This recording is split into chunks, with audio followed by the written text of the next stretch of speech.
morning. Welcome to the Market Watch section of the Financial Markets Program. I'm your presenter, Victor Chiveru.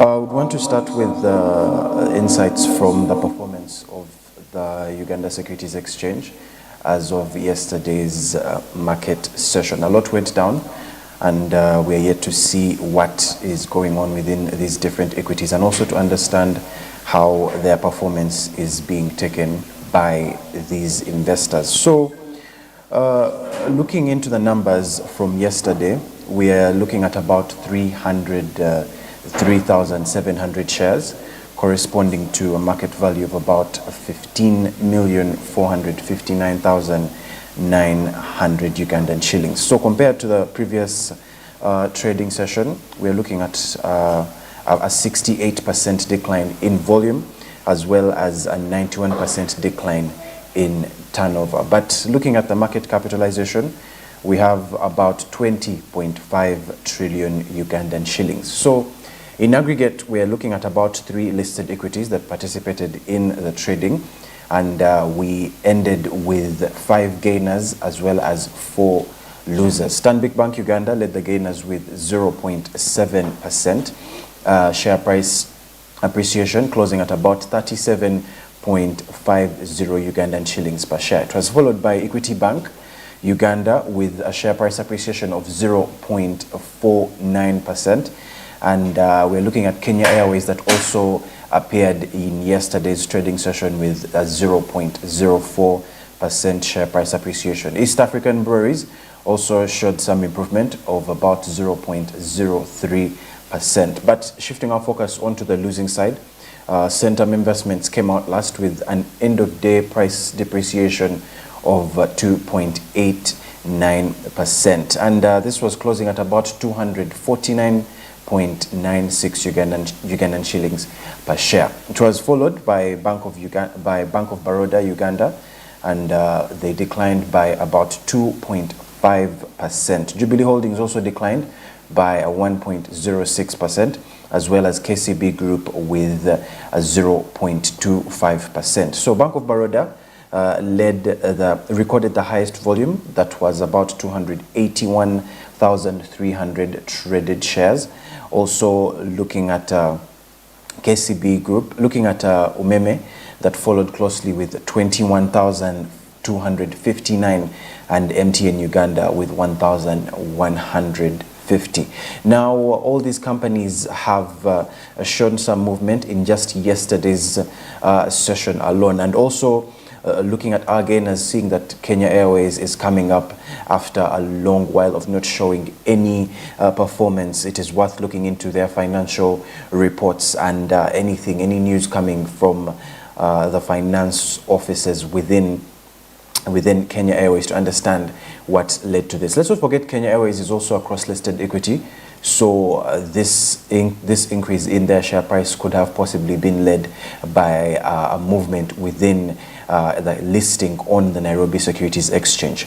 But looking into the market indices, we're looking at the benchmark, the all-share index, and it climbed up by 3.57, which is about 0.34%, and points to close at about 1,058.94. So representing a one-week loss of 0.81%, a 4-week gain of 0.69%, and an overall year-to-date gain of 21.37%. The Uganda Securities Exchange Local Company Index also showed some performance, but it rather showed a bit of a decline, where it closed at points of 263.40. This is about a 0.42% decline from the previous trading session, but we're looking at a one-week gain of 0.04%, a 4-week loss of 0.59%, and an overall year-to-date loss of 3.11. But looking at these indices, we are seeing the all-share index performing much better compared to the local company index. This goes to indicate that equities that are within the country have it performed well in accordance to the previous trading session. But overall we're seeing the market performing rather well, especially from the cross-listed equities. This is also seen a lot within Stanbic and Equity and Kenya Airways. And as of today, looking at these results, we're noticing that all the gainers are actually cross-listed equities, which directly has affected the performance of these indices. The all-share index being up and the local company index being down. So would also want to see what went down within the Nairobi Securities Exchange to also understand what is going on with these cross-listed equities, and how is their performance and their effect on the Uganda Securities Exchange supposed to be taken by the investors. So the Nairobi Securities Exchange is also going through a tough season, especially with the political environment that the country is going through as we speak. But looking into our previous trading session, we're looking at a total of 21,016,400 shares in about 1,246 deals, corresponding to a market value of 465,647,473 Kenyan shillings. And that was what was traded in the previous trading session. Compared with the previous trading session, we're adding up the data, and it shows about a 116% improvement in volume and 173% improvement in turnover, as well as a 2% improvement in deals. Now, the current market capitalization stands at 1.78 trillion Kenyan shillings.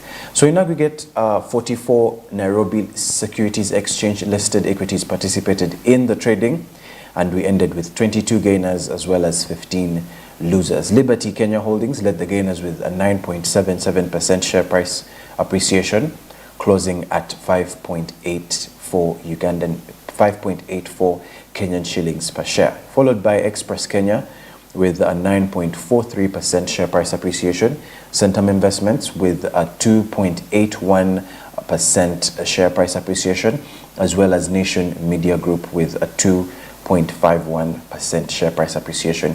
Now, the confusion here comes with the reason why Centum Investments' performance on the Uganda Securities Exchange is not actually as appealing as what is going on the Nairobi Securities Exchange. We're looking at Centum coming up in the losers side on the Uganda Securities Exchange, while on the Nairobi Securities Exchange we're seeing a share price increase of 2.81%. But remember, for investors, for people that particularly are interested in this equity, it is noteworthy to access company information directly from the company regarding the financial position and the performance and the different situations, the different things impacting the performance of the company. But it is also worth noting that in so many situations you might find an equity performing on one securities exchange while falling on another due to lack of sentiment from investors on one securities exchange compared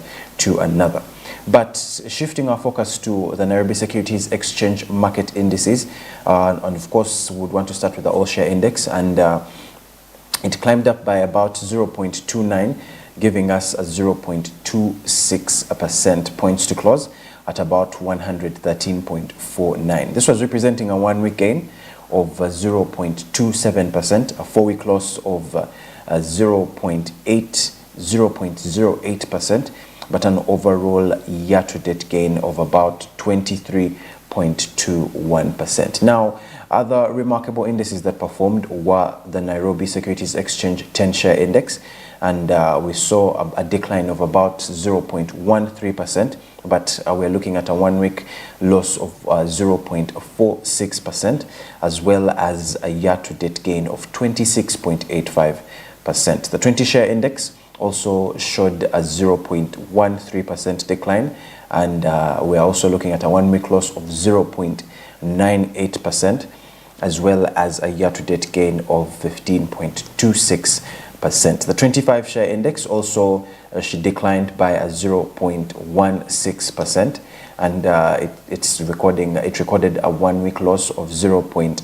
0.46%, as well as a year-to-date gain of 23.13%. Now let's not forget that the Nairobi Securities Exchange earlier this month was we got news about the government selling its shares in this equity. And remember, it is listed on the Nairobi Securities Exchange is also listed on its own equity, which is also quite something to marvel about. But looking into the background of this particular stock exchange, it is the leading stock exchange in Africa, and it's offering a world class of trading facilities for both the local and foreign investors, and it's within the capital of Kenya. But one of the fastest growing economies in the sub-Saharan Africa is the Kenyan economy. So it is also really, it makes nothing but sense to see that the Nairobi Securities Exchange is in existence. But it operates under the jurisdiction of the Capital Markets Authority of Kenya, and it is governed by an 11-member board of directors. And in 2014, the consequent to its successful IPO, to raise about 627 million Kenyan shillings. And the Nairobi Securities Exchange demutualized and became listed on the main board of its own exchange. Now, for context, in 2008, in order to provide investors with a comprehensive measure of the performance of the market, the Nairobi Securities Exchange launched the All-Share Index. And the All-Share Index is a market capitalization weighted index with a base value of 100 as of January 2008. So it was comprising of all listed equities and effectively the benchmark index for the Kenyan stock market. In 2011, together with the FTSE International, the Nairobi Securities Exchange actually introduced the FTSE Nairobi Securities Exchange Kenya 15 and the 25 indices, which are actually designed for the creation of the index tracking funds and derivative products, and as performance benchmarks while ensuring their investability. So the 25 share index measures the top of 25 companies. So looking into its performance from the beginning of the year, we are seeing rather an increase, and we're looking at about a 0.10 increase within the share price, but we're also looking at a percentage increase of 0.09, and it is still going rather up from April all the way through June. We're looking at an increase, and the Nairobi Securities Exchange is not to come down anytime soon. But in other top gainers, we are looking at Uchumi, and Uchumi came up with a 5% share price increase. We're also looking at IMH that gave us a 4.88% share price increase. We're looking at Everyday with a 4.61 share price increase. We're looking at BAM, and that in particular gave us about 4.44%. We're also looking at DTK that had a share price increase of 1.52%. Then on the losers side, we are also seeing an increase, a decline in TCL with a 9.30%. It appears it actually led the losers as of yesterday's trading session. So there's quite a number of companies that haven't shown any movement as of late, and we're looking at the ARM Cement Limited, which is actually grayed out. So it is worth looking into this company's information to understand why it is grayed out on the Nairobi Securities Exchange, because it might be delisted or they might be trying to dissolve it. There's so many things that could be lying in between that are worth finding out. But we're also looking at British American Tobacco, Kenya, and just as we haven't seen this company show any performance on the Uganda Securities Exchange, we're also noticing that on the Nairobi Securities Exchange, the price still stands at 354.75, and there hasn't been any change as of late. We're looking at the Commercial Bank of Kenya, and their share price still stands at 86 without any movement.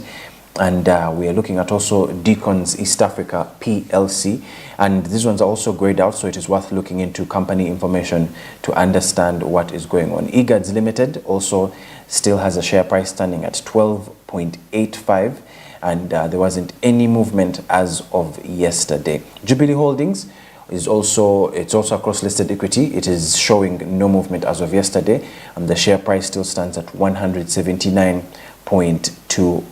Captura Tea Company is also standing at 253.7, and that is share price without a change as of yesterday's trading session. KCB Group showed rather a decline which was about 0.05, and their share price stands at 34.00. We're also looking at Kenya Power 4% preference shares, and these ones are still at 4 without any change, and the 7% preference shares are at 6. Kenya Airways also still stands at 3.85. Kakuzi Limited still stands at 353.50, and most of the equities are actually not showing any kind of performance as of late. And then just looking at the major ones as well as the cross-listed equities, we're also looking at Longhorn Publishers. Longhorn Publishers hasn't shown any performance since earlier this month, but we are seeing the share price at 2.46 without a change. Olympia Capital Holdings is in the same boat, and Stanbic Holdings Limited is also at 115.25 without a change. Standard Chartered Bank stands at 195.00 with a decline of about 1.25, and Standard Group still stands at 6.22. Total Kenya Limited had a decline of about 1.25, leaving their share price at 22.5. And Uchumi also showed a bit of an improvement. Williamson Tea still stands at 270, as well as Express Kenya. Now, before I shift into financial news regarding these particular markets, we'd want to first go back just for a little bit to the Uganda Securities Exchange and also analyze some of these equities to see their performance, mostly the equities that are not cross-listed. But at the top of the list, we are looking at Airtel Uganda, that still stands at 74 Ugandan shillings per share without any change. Tobacco, the British American Tobacco Uganda, still stands at 15,000, and Bank of Baroda, which we noticed declined, has a 19.50. Centum Investments had a decline, as we noticed in our outlay, but MTN Uganda also stands at 170 Ugandan shillings per share with a 0 change, and National Insurance Corporation stands at 5.59 Ugandan shillings per share, as well as we're also seeing Uganda Clays, that is almost at the bottom of the list. We haven't seen any movement from Uganda Clays of late, but their share price still stands at 12 Ugandan shillings per share. Umeme is at 460 Ugandan shillings per share without a change. Now, it is always worth noting that these companies have the performance of these equities on these financial markets is really volatile, and it can change at any point in time. Every single minute that crosses while the market is open, anything can affect the performance of these equities. So it is worth keeping an open eye on your particular investments, and also understanding companies' strategies and their reason for enlisting, their share prices, their company goals, their financial positions, their objectives. It is very worth noticing all those bits before you step into investing into these equities. But before we go into the financial news on the East African financial markets, would like to go for a short break, and we'll be right back with more insights on what is happening within Uganda regarding the Bank of Uganda news that we received lately, as well as the financial market environment and the situation that is going on within Nairobi and how it is affecting the Nairobi Securities Exchange.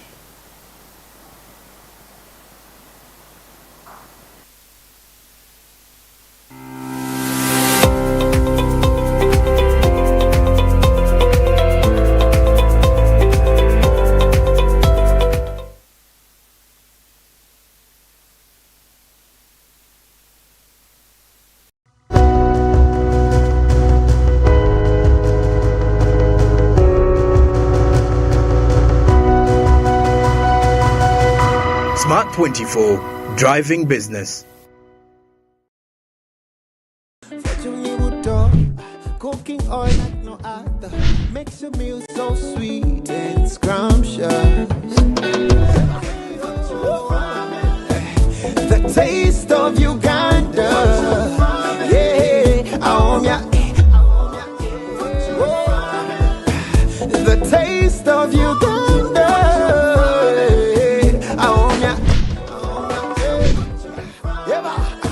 the taste of Uganda.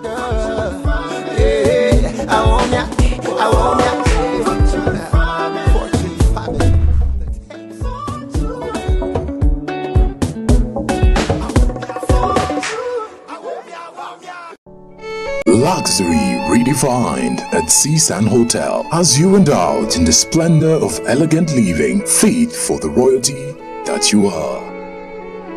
Step into comfort, pampering and blissful customer-centric service as you select from our range of comfy, exquisite living quarters furnished to meet with your royal preference. Surrounded by scenic beauty, our tropical setting allows you to escape the glamorous ordeal of city life. Our ambient green gardens will guide you to a place of revitalizing rest. The 3-star restaurant caters to your palate, serving your choice menu ranging from exotic cuisines to local delicacies. Our chefs will serve you full-course meals for a truly out-of-this-world culinary experience. Our fully stocked bar to whet your throat, from renowned global brand whisks, brandies, gins, beers and wines to our locally celebrated beverages, you will not lack for any brewage. It's an all-new experience in the East at Seasand Hotel, so visit today at Plot 15 to 19 Spire Road, Ginger, or contact us on +256 751 719 960 and +256 785 354 614 for reservations. Seasand Hotels, luxury redefined. This is GOTV, and right here is where you can catch the brilliance of Mbappe, the scoring power of Kane, Ronaldo's, and all of the greats fighting for the glory to be crowned the kings of Europe. Don't miss the unbeatable action of all 51 games of Europe's biggest football event live on SuperSport on GOTV and GOTV Stream. The Euro 2024 live. That's GOTV for you. Love it.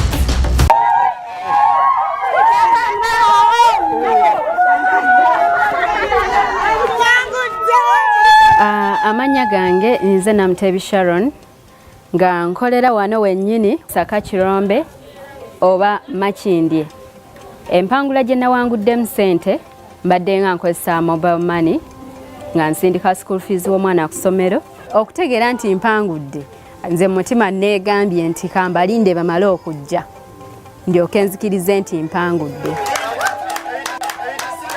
Kyennyinza okubagamba nti si byabafere, weewaawo abafere gye bali, naye ennamba eri emu yokka era bw'eba ekukubidde omanye eyo si yabafere. Mpulira bulungi nnyo nnyo nnyo era ndi musanyufu nnyo. Naye MTN mobile money mbebaza nnyo, mwebale nnyo, mwebalire. Together we're unstoppable.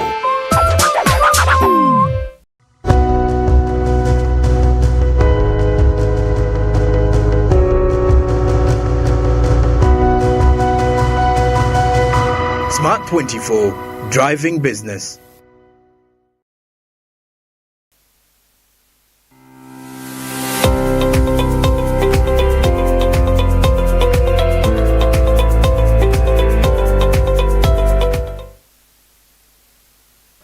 Welcome back from that short break, and we would want to go straight into financial news within the East African markets and also to understand how these entities are to be affected by these movements and what investors should do to tackle all these things. But our major headline as of today within the Uganda Securities Exchange, we're looking at Uganda banks on tax exemption incentive for the e-mobility drive. Now, one of the Kayola electric buses at a charging station in Kampala was actually shown to Ugandans as of late, and just to give Ugandans an idea of what this e-mobility project is to add onto this country. But the slow uptake of fully electric vehicles in Uganda has actually prompted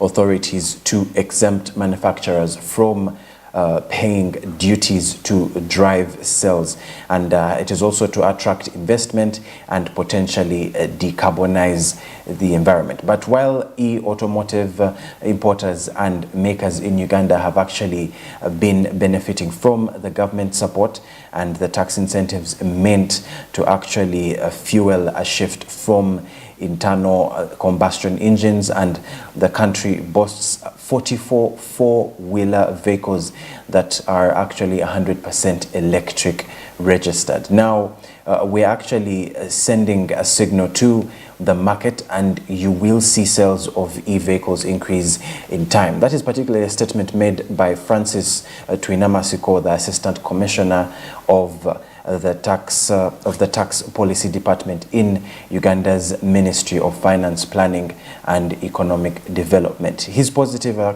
actually positive about the e-vehicle market outlook in Uganda, and in the 2024-2025 financial year budget, e-vehicles have been exempted from the 18% value added tax stamp duty and the income tax. The incentives also apply to batteries, charging equipment, and the bodies. So this year's incentives are an addition to the import duty exemptions on the electric motorcycles and the four-wheelers, and as well as other hybrid vehicles. So Stuart Mulabi, tax and legal manager at the Deloitte Uganda Limited, actually said that the excise duty exemption in the industry already enjoys is meant to correct the negative externalities and driving fossil fuel guzzling vehicles, which have exposed the economy and individuals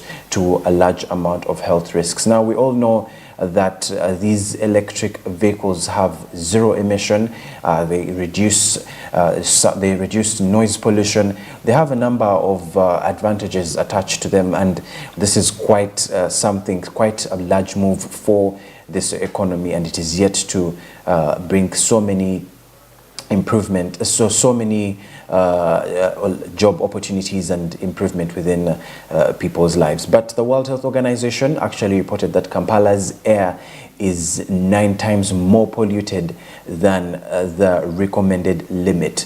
And in explaining that Kampala is trying to reduce the cost of the electric vehicles and at the same time increasing the cost of fuel, and the government is trying to show this in its movement to try and reduce pollution in all the ways possible. Now, the tax cut actually is set to attract investors in mass transport, and it is to embrace environmentally sustainable means of mass transport. So one can actually argue that the government is trying to correct the negative effects of the fossil fuels by giving the option of clean energy by incentivizing the supply as well as acquisition of these electric vehicles. So the fresh tax incentives will benefit the state-owned automotive maker Kira Motors Corporation, known as KMC, which is already assembling electric buses that we have seen some on the road already as of late. So on June 6th, the company transferred a batch of 8-meter long Kayola electric buses from the National Enterprise Corporation manufacturing facilities in Nakasongola to its delivery center at Kira Motor Vehicles plant, whose construction is nearing completion in Jinja. Now, we actually have so far made about 27 buses, and that is according to Thatcher Nachimuli Mpanga, and She is the product designer who actually gives the e-vehicle industry in Uganda sales and more investments in the auxiliary industry in Uganda. So this is supposed to support vehicle making as well, and also helping out with the pollution problems. So KMC is now working to establish a network of its fast charging infrastructure to cater for its customers and other Ugandans who have actually embraced the electric vehicle transition. And we're looking at a process of onboarding several partners with whom the country is to work with to ensure that a robust charging network is established across the country. And this was according to Ian John Kavuma, the Kira Motors Quality Inspection and Testing Manager. So Kira Motors is offering fast chargers ranging from 60 kilowatts to about 360 kilowatts at the Jinja plant and the Kampala showroom and Nakasongola-based Luwero Industries. So Benon Mascot, who is the Deputy General Manager of Sales and Marketing Motorcare, cites a few charging and battery swapping points as one of the infrastructure challenges, and the infrastructure challenges have slowed the adaptation of the electric vehicles in Uganda. So Kampala has over about 910 battery powered motorcycles, but the riders complain about the staggered battery swapping points, and this is also seen within vehicles themselves, which charging points are very rare, and of which in those particular points that they are only few know about them, because Ugandans actually do need educating when it comes to this particular transition.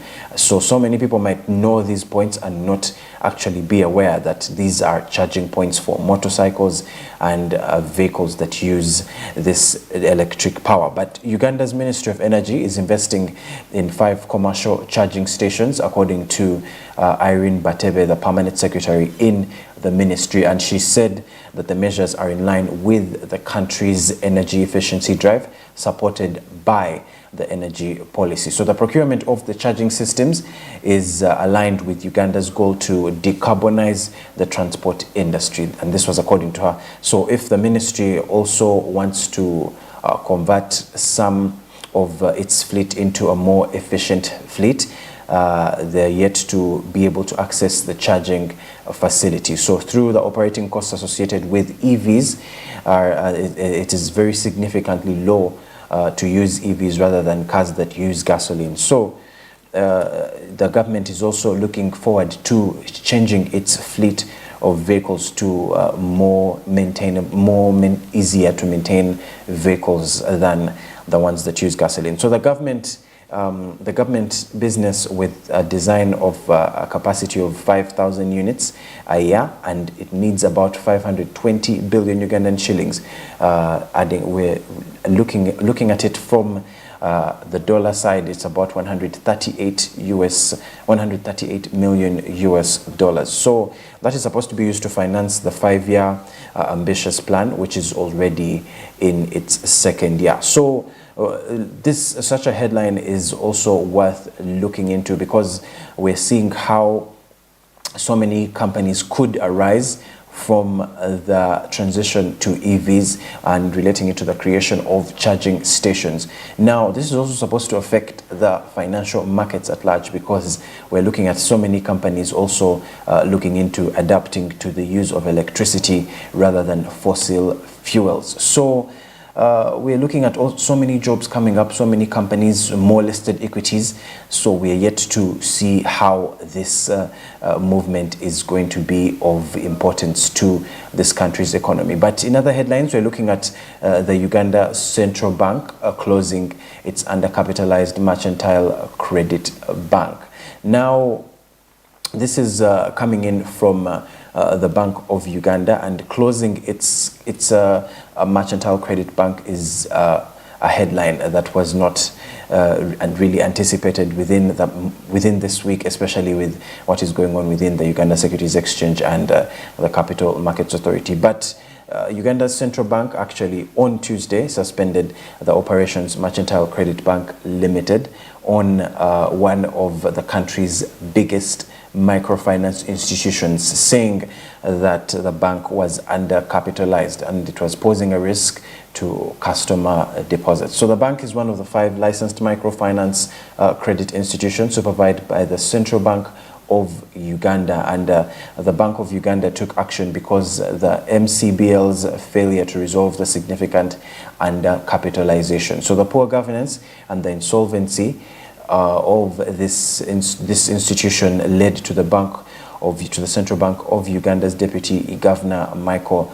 Atinji-Ego to go on with this, and he talked more about it in his most recent press conference. So he did not give any details on the bank's level of insufficiency or the number of customers who will be affected, but he said customers would be able to redeem the portion of their deposits, and that was the portion of their deposits particularly that was insured.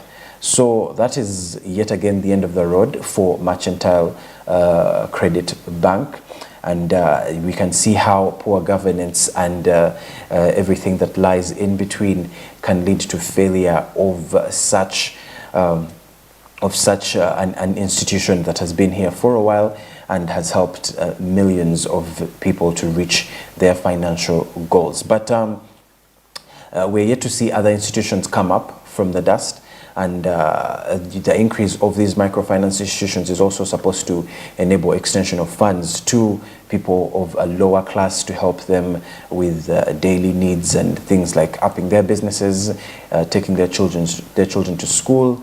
We're looking at a number of things that these people could be helped in when it comes to something like that. But another headline we're looking at is China. The loans that were promised by China have actually delayed, and the East African COP partners are in a crisis due to this delay. Now, it is also rather unexpected because we're looking at Chinese investors, and when we speak of Chinese investors, we know that we're talking of time and money moving in parallel.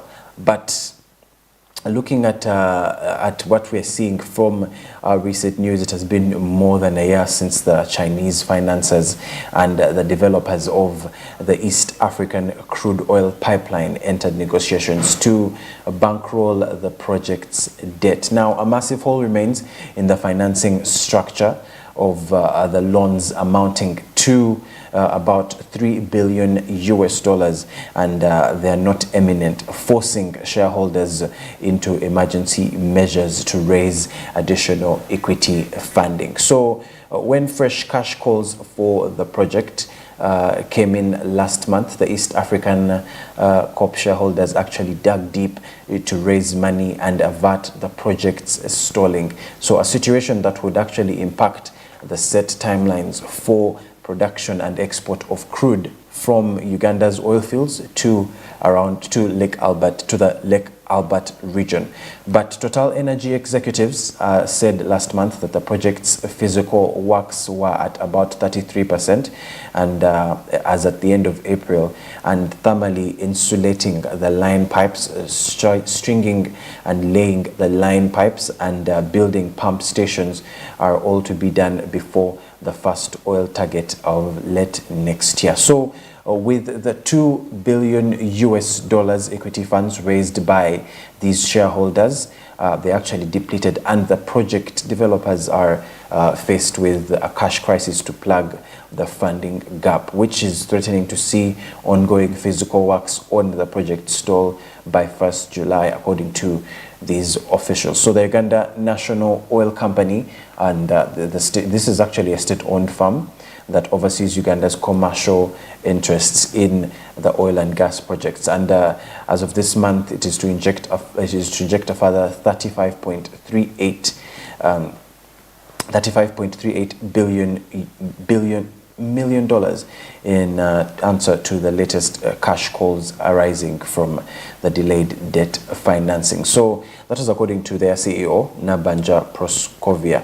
And in her communication, she said this money is to cover the gap between equity and debt financing, and adding to all the shareholders that had already completed their equity contributions, and it is supposed to plug the funding crisis that the project is being plunged in. So this will obviously speed up the process, and it will help with the financial clause on debt financing. So we're yet to see more coming in from that side of oil, and we know most Ugandans have their eyes open on this particular case when it comes to oil, because it is supposed to develop this country a lot more. And we're also looking out for these investors, and rather focusing on the promised money from the Chinese investors, seeing that this financial gap is arising, should also raise concerns on the questions that were being asked by Ugandans, whether the oil had been sold to investors.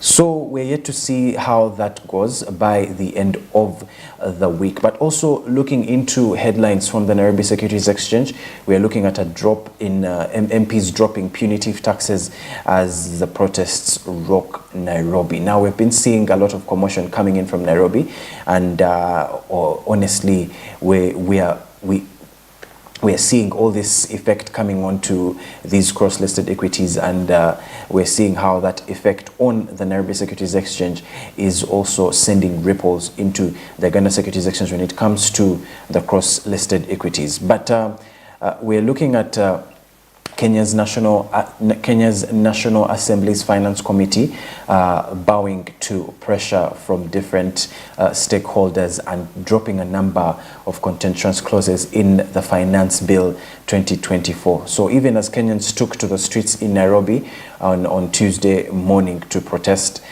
these proposed laws, so the committee, as of today afternoon, actually expect to table its report with recommendations in the House. So looking into what's happening, this is coming in as ruling Kenya Kwanza and opposition Azimio MPs were summoned by their respective leaderships to meetings Tuesday to firm up positions on the bill. Kenya Kwanza's parliamentary group, which was chaired by President William Ruto at State House on Tuesday, comes as his emboldened deputy Rigathi Gachagua has been accused of inciting MPs associated with him to shoot down the bill over its punitive proposals. So Azimio has also argued that its members to shoot it down, but with the committee recommending the deletion of the punitive taxes. So as per now, it remains to be seen how the MPs will approach the debate on the bill, and we shall hopefully provide more insights from what goes down within their meeting as of today afternoon to see what they actually ended up closing with. But briefly, from our global financial news, we are looking at Bank of England expected to keep a main interest rate at a 16-year high of 5.25% despite their inflation fall. Now, we have been seeing England going through a remarkable interest fall, and it is also which makes this a worthy headline, because we're looking at the state choosing to keep it at a high of 5.25% despite this remarkable inflation fall. But looking at the official figures on Wednesday, they actually showed, as measured by their consumer prices index, that they fell to 2% in the year to May from 2.3% from the month before, with food prices providing the biggest downward contribution, and that's the first time since July of 2021 that their inflation has been at the bank's target. Now, despite the welcome decline, some policymakers on the bank's monetary policy committee appear to be still concerned over the scale of the price to increase in the crucial services sector and the pace of wage increasing. This is supposed to actually raise the risks of an inflation rebound if the interest rates are cut too soon. So that is why an interest rate cut tomorrow is still very, very, very unlikely, and that is according to Luke Bartholomew, the Deputy Chief Economist at asset management firm ABRDN, formerly known as Aberdeen Asset Management. So he actually thinks that the bank's communication tomorrow will set out a path of a cut in August, which is now looking increasingly likely.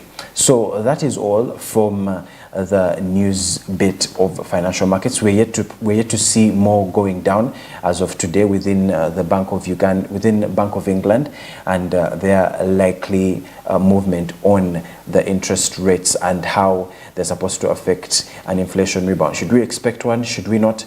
We're yet to see how that goes down. But we'll also see more news coming in from the oil industry here in Uganda to see how the government is working to tackle this financial gap, and how and what these Chinese investors have to say about the year-long delay of their promised input. As of Nairobi, we're also yet to see what goes down today afternoon within the meetings promised to be held, and to understand if this financial bill is to be altered or not. But that has been all for today. We'll see you soon in our next part of this program. I have been your host, Victor Chiberu, and have a good day.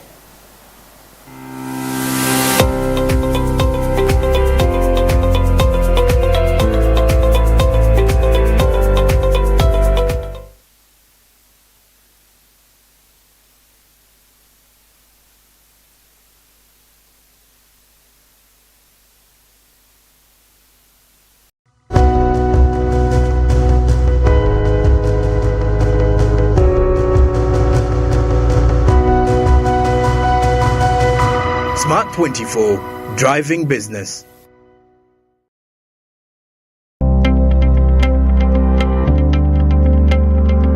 Called Josephine Arizio. I'm from Majuman district. I'm one of the participants